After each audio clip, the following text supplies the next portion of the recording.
नमस्कार गुरुजी।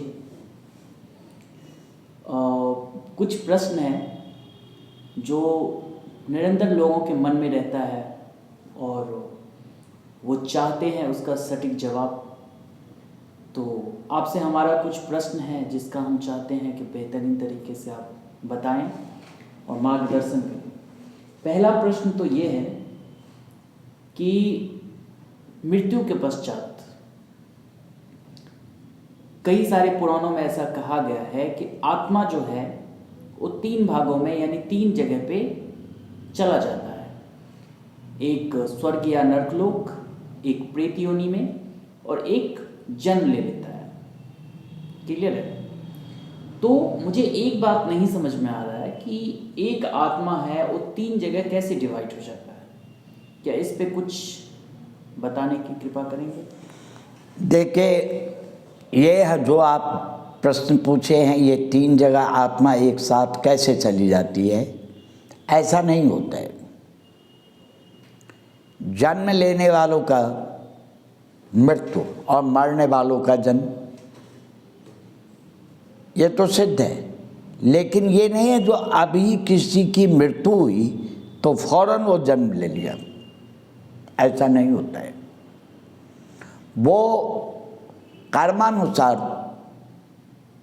स्वर्ग या नरक की प्राप्ति करेगा।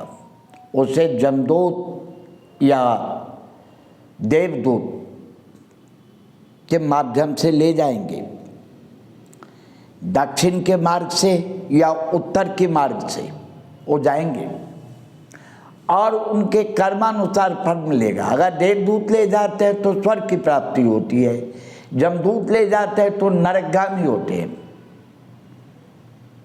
और फिर वहाँ जो जितने समय तक कर्मों का जो फल है उनका, उसके हिसाब से जितने समय तक स्वर्ग या नरक है वो मिलेगा। या तो स्वर्ग जा रहे हैं या नरक, ये तो है नहीं उन्हीं की आत्मा दोनों जगह चला जाएगा, या स्वर्ग जाएंगे या नरक।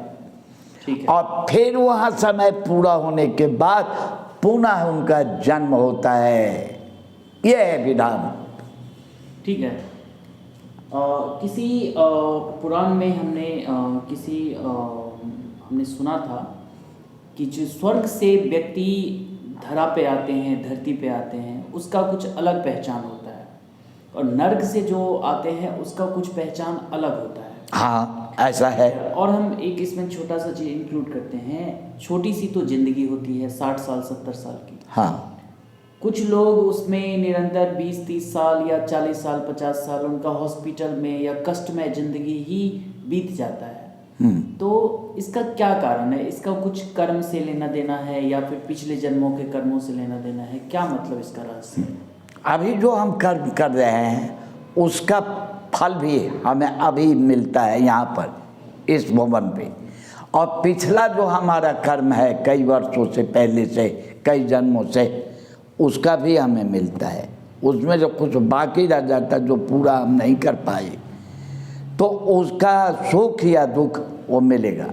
जैसे कि इस पृथ्वी पर कोई दुखी जीव है, कर्मों का फल माना जाता है पिछले कर्मों का या आज के कर्मों के अनुसार, तो इसका मतलब ये नहीं है बहुत दुखी है तो नरक का हो गया उसका हिसाब, यहीं पर नरक है। या बहुत सुखी है तो हम इसे मान लेते हैं ना कई बार, जो ये नहीं स्वर्ग का सुख भोग रहा है, बहुत सुख भोग रहा है स्वर्ग, तो कई बार लोग कहते हैं स्वर्ग और नरक यही है। ये भी नहीं है, इससे अलग है, क्योंकि ऐसा नहीं होता। ये गीता हमें बता रहा है, 9वें अध्याय में आया है गीता में, तेतम भुक्त्वा स्वर्गलोकम विशालम क्षीणे पुण्य मर्त्यलोके विशन्ति एवं त्रयी धर्म मनुप्रपन्ना गता गतं कामा लभन्ते।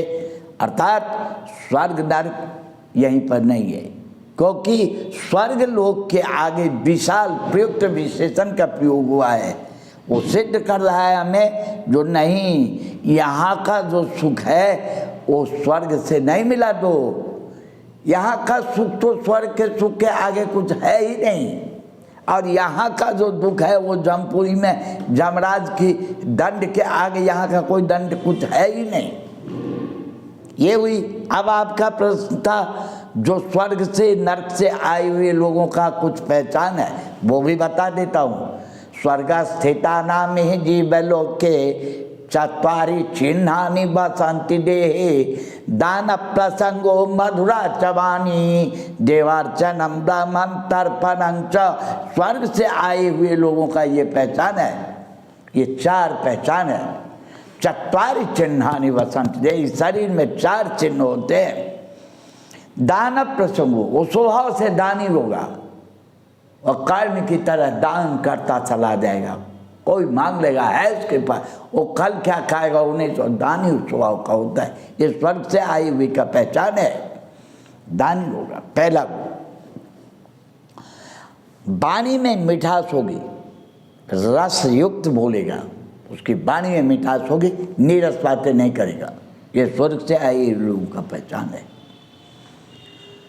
देवता और ब्राह्मण को तृप्त करेगा हमेशा, देव पूजन अर्चन करेगा, ब्राह्मणों को दान दक्षिणा देगा, इन दोनों को तृप्त करता रहेगा।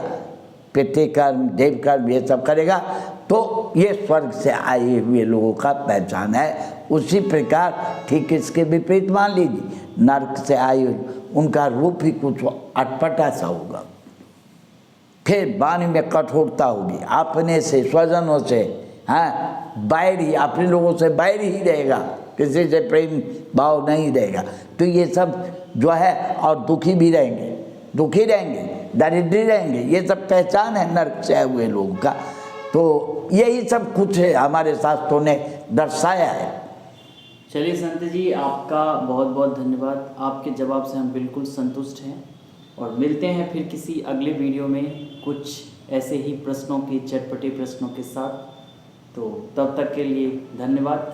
जय जय श्री राम। जय जय। जय जय श्री राम।